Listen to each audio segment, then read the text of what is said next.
When I learned that the class of 2006 wanted the speaker we welcome today, Ophelia Dahl, I was delighted. When I called her in hopes that she might accept our invitation, she was delighted. All of us I know are in for a real treat.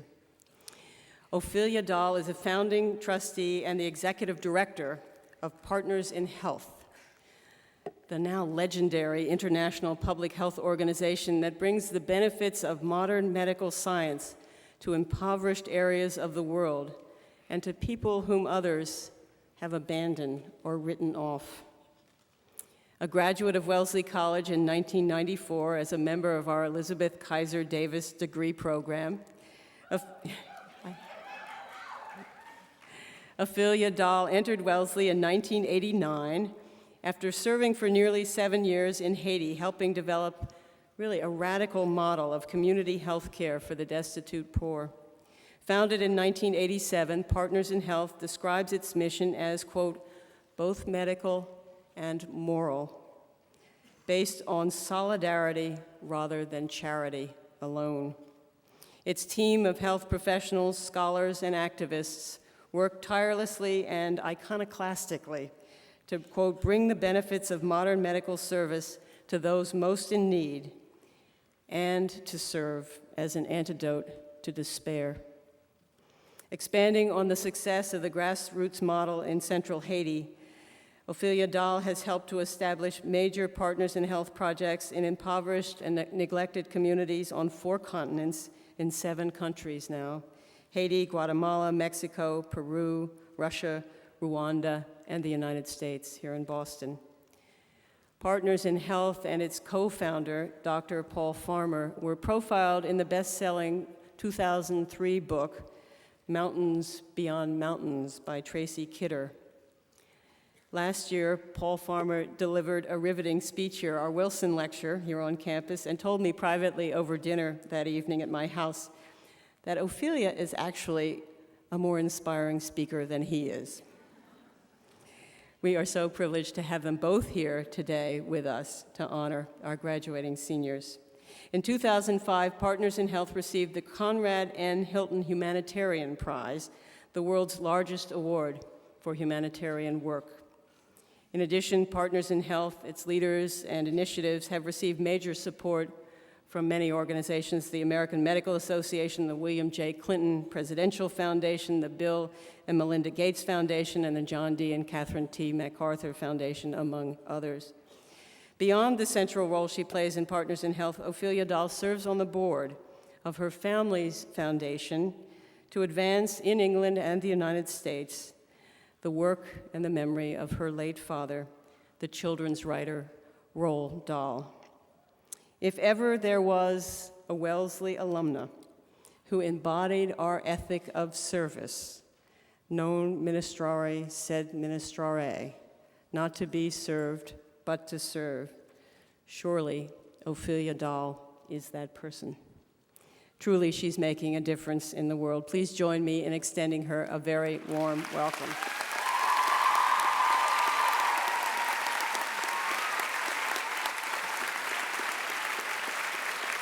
Thank you. Thank you. Thank you. Thank you. Thank you, President Chapman Walsh, trustees, faculty, staff, parents, family, and loved ones. Thank you too, Sophie, for your wise words and for bringing the memory of your mother here for us on this significant day. I would say that the qualities you attribute to your mother, namely her confidence, poise, and intelligence, have evidently seeped into you in important ways. Allow us to be proud of you on her behalf.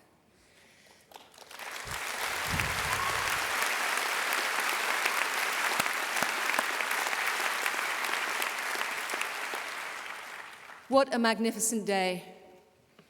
Students, class of 2006, AKA the Purple Pranksters. Let's just say you have made your mark. painted the town, left your prints all over this campus, and we'll leave it at that. I'm not going to bring up any unpleasantness in front of your parents.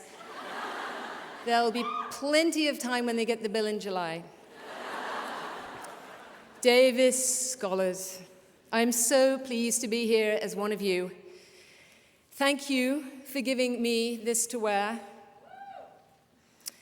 I am filled with admiration for you and for this college, for embracing the notion that education for women is often put on hold for important reasons, and that age should not bar you from returning.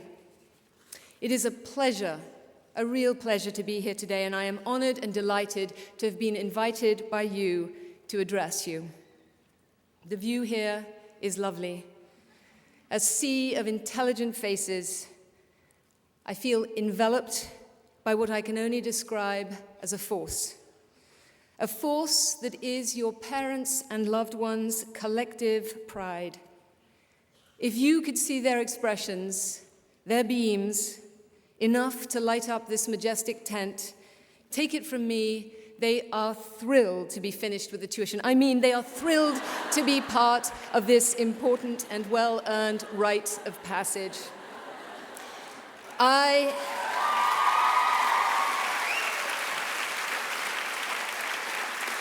I have a close friend, a very close friend, whose mother returned to finish her degree while in her 40s at a similar Davis Scholar type of program at an only slightly inferior well-known women's college about 63 miles west of here.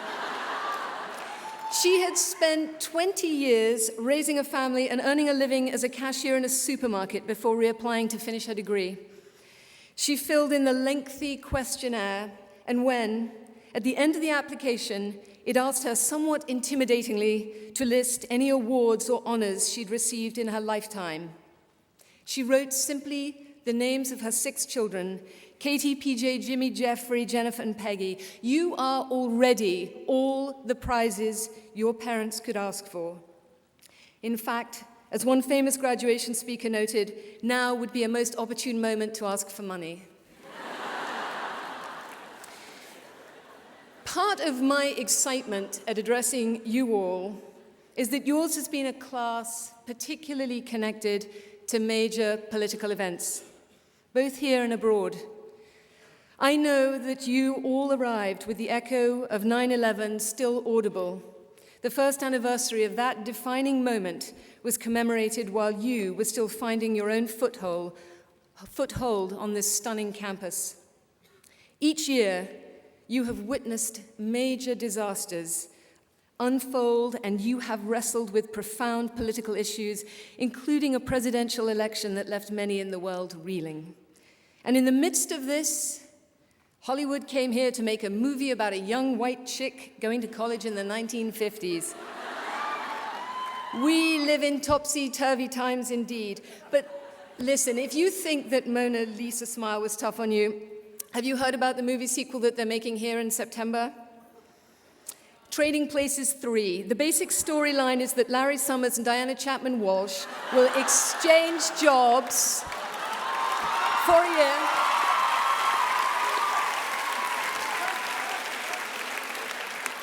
It's a docudrama, really. It's a sort of educating Rita mixed with Lethal Weapon 2. But you should know they will be holding auditions for science majors to play extras this fall. But maybe you've seen in some of these events that you have witnessed over the last 4 years, maybe you've seen the connections between your lives and those in the news.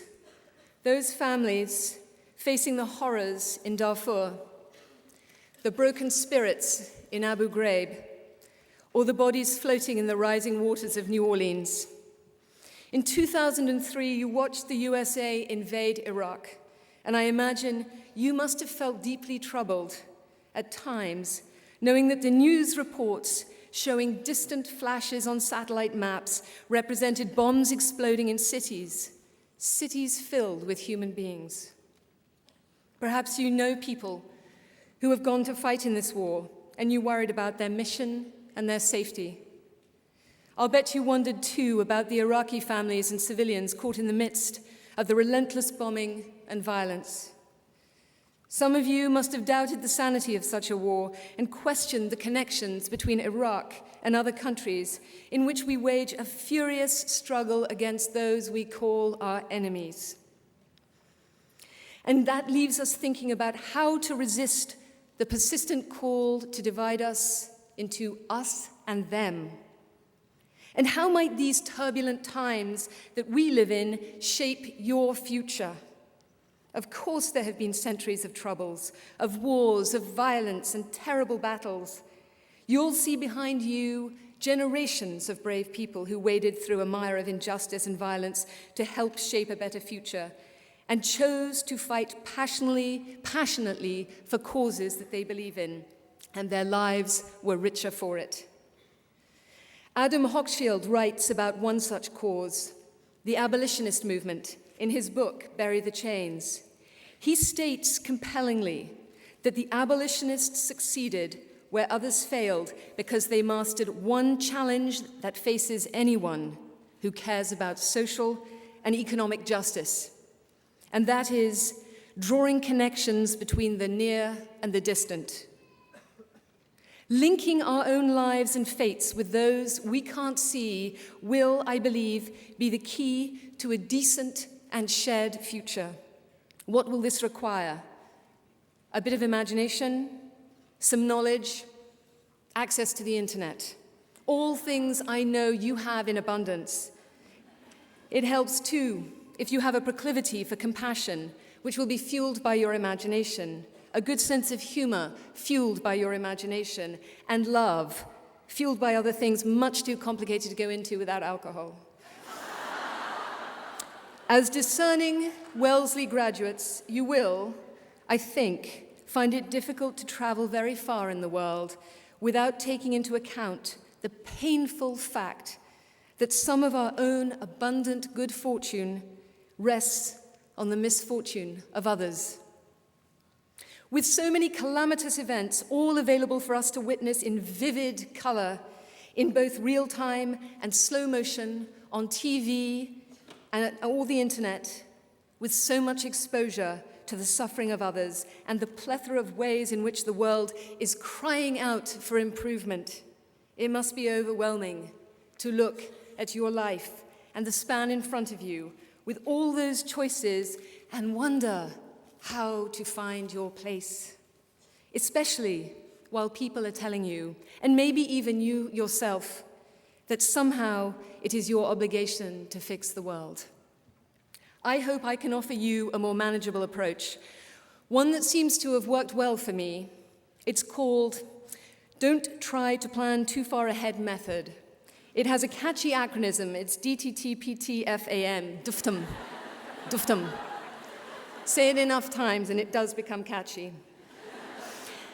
I had no idea what I would do before I went off on my own adventure at roughly your age. Encouraged by my dad to see another side of the world, I traveled from the quiet English countryside to Haiti, a place so unfamiliar to me, I had to look it up in an encyclopedia. For the first 6 months, I lived in an orphanage and joined an ophthalmic organization whose mission, broadly stated, was to take care of patients with glaucoma. I knew that I had nothing much to offer except goodwill, no real skills, and yet, though difficult to describe, I was getting a training in something. It was subtle, perhaps, and had to do with the fact that I was taking everything in, things that leave an indelible mark. I watched as old women, their eyes milky from cataracts, came to the clinics clutching a filthy old rag, and inside a few coins to try to pay for their care. I watched carefully as parents tried to talk their way into clinics with sick children, and I didn't stop watching when they were turned away for their inability to pay. I spent 6 months in this way, taking in new sights and a new level of suffering, for it was my introduction to abject poverty, and with it came an unfamiliar feeling, hopelessness. I wanted to do something to help, but I was paralyzed in the face of such profound need. I remember at the end of my first trip, I stood on top of a hill in Port-au-Prince and looked down at the sprawling slums that covered that grimy city. I longed to go home to England and forget this corner of the world. And yet, I knew too that it would be impossible to erase the memory of all I had seen and of all the people who had taken me in. But I remained plagued by a sense of how little I could do for any one person in a country like Haiti. I turned to my great friend Paul Farmer, and I hope you all find a friend like him, who was 23, and I said, I didn't think it would be possible to change anything, to make a dent in this sort of a problem. And he said to me, why don't we focus on one thing? Let's concentrate on one small area, on a community, not a country, certainly not the world. And so we did, without thinking too much about what might lie ahead. In other words, without much of a plan, but utilizing the talent, goodwill, and generosity of other people, working as a team, some of whom are here today. We had one specific goal: to bring healthcare to a small area of rural Haiti, to a group that had lost their land and their livelihood, to a hydroelectric dam. We didn't have a strategy or a budget. That's what I want you to know. The lack of planning allowed us to be spontaneous, nimble, we call it, and it allowed us to react very quickly to problems as they arose. We followed our instincts, which you should try to do, took risks, which you should do only sparingly. And we learned as we went along, often from our mistakes, which you will definitely do. We asked our families and friends for money. We brought on volunteers, funneled resources from Boston to Haiti, carried sinks and microscopes on planes, and brought medications on credit at the Brigham and Women's Hospital, and slowly assembled a team of Haitian teachers, doctors, and community health workers. And all the time, we tried to draw connections between the near and the distant. The near of Boston teaching hospitals with the distant, rural, dusty clinic in Haiti.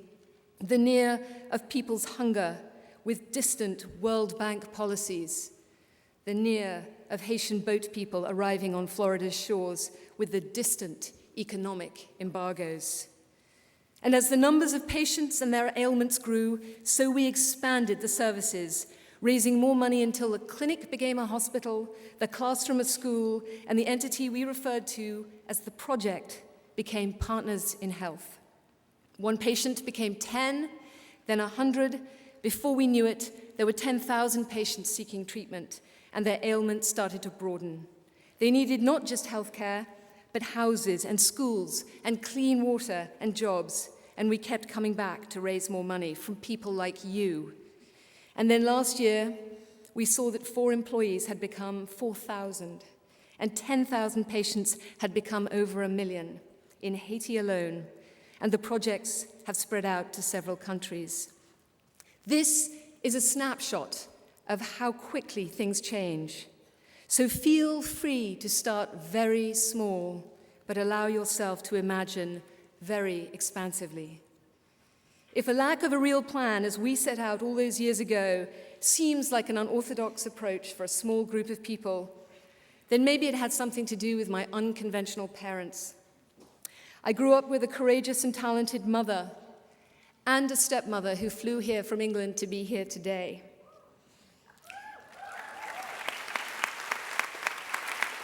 And I grew up with a father who wrote stories for a living, mostly for children, which is good if you were his child, because he pushed the limits to a delicious degree. For the first 10 years of my life, I had been fed nightly stories of flesh-lump-eating giants, of snozwanglers and vermicious canids. I was convinced that a fire-breathing, blood-suckling, stone-chuckling spittler lived in the woods outside my bedroom window. Papa Doc Duvalier had nothing to offer me on those. My father led me to believe that for years, that passing a mathematics test had more to do with which dream powder a giant blows into your bedroom window that night than actually studying for the exam. Planning and preparation did not feature strongly in my upbringing. Instead, he was convinced that imagination would be the most vital ingredient for a fulfilling life, and told me that if at times all you have is your imagination, you will rarely feel alone. He died while I was at Wellesley, and some of our loveliest and last conversations were about what I was studying here, Faulkner and Joyce and Naipaul.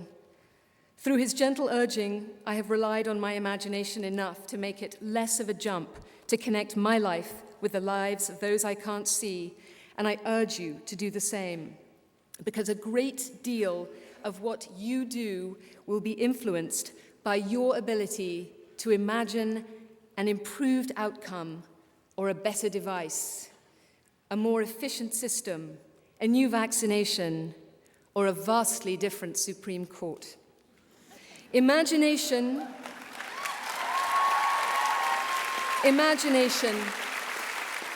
will allow you to make the link between the near of your lives and the distant of others, and will lead us to realize the plethora of connections between us and the rest of the world, between our lives and that of a Haitian peasant, between us and that of a homeless drug addict, between us and those living without access to clean water or vaccinations or education, and this will surely lead to ways in which you can influence others and perhaps improve the world along the way.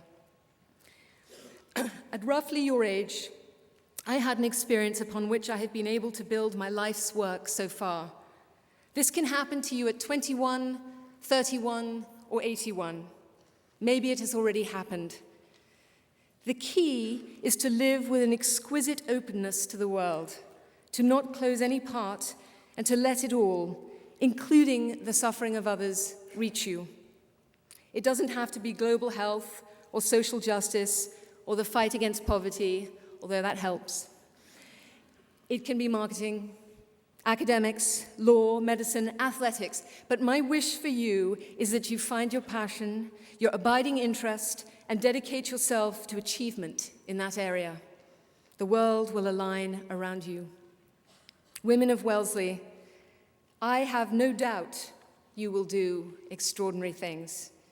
You are well placed to do anything with your lives. Whatever you choose to do with your talents and superb education, employ your imaginations broadly.